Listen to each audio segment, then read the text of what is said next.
एक छोटे से गांव में नील नाम का एक जिज्ञासु बच्चा रहता था। उसकी आंखों में हर चीज के प्रति जानने की उत्सुकता झिलमिलाती थी।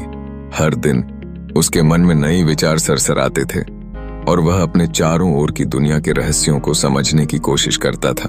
एक दिन नील अपने दादाजी की पुरानी लाइब्रेरी में खो जाने वाले पुराने किताबों के ढेर में टटोलते हुए एक असाधारण पुरानी किताब पर नजर डालता है। किताब का नाम ज्ञान का द्वार सुनहरे अक्षरों में लिखा हुआ था। उसकी आंखें चमक उठती हैं। जैसे ही नील ने वह किताब खोली, एक चमकदार रोशनी चारों ओर फैल गई और वह एक जादुई दुनिया में पहुंच गया।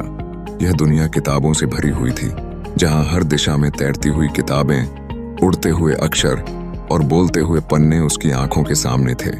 उसे समझ में आया कि यह दुनिया उसके जिज्ञासु मन की सोच का परिणाम थी। तभी एक बुद्धिमान उल्लू, गुरु हुदहुद, उसके पास आया और कहा, तुमने इस किताब को खोला है, तुम्हें 3 सवालों के जवाब देने होंगे। नील ने इसका सामना करने का फैसला किया और पहला सवाल पूछा गया, पानी क्यों पारदर्शी होता है?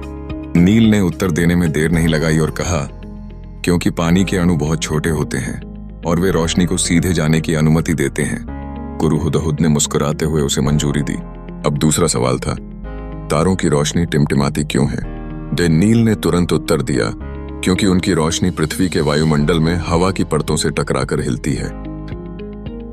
अब अंतिम और सबसे कठिन सवाल, सच्चा ज्ञान किसे कहते हैं? तुम पर नील सोच में पड़ गया। उसने कई किताबें पढ़ी थीं, लेकिन इस सवाल का जवाब किसी भी किताब में नहीं था। लेकिन एक पल में उसे समझ आ गया कि सच्चा ज्ञान वह है जो हमें बेहतर इंसान बनाता है। यह ज्ञान हमें दूसरों की मदद करने के लिए प्रेरित करता है। जैसे ही उसने यह कहा, जादुई दुनिया रोशनी से भर गई और वह अपनी पुरानी लाइब्रेरी में लौट आया। अब किताब गायब हो चुकी थी, लेकिन नील का मन हल्का था और उसने एक गहरा सबक सीखा।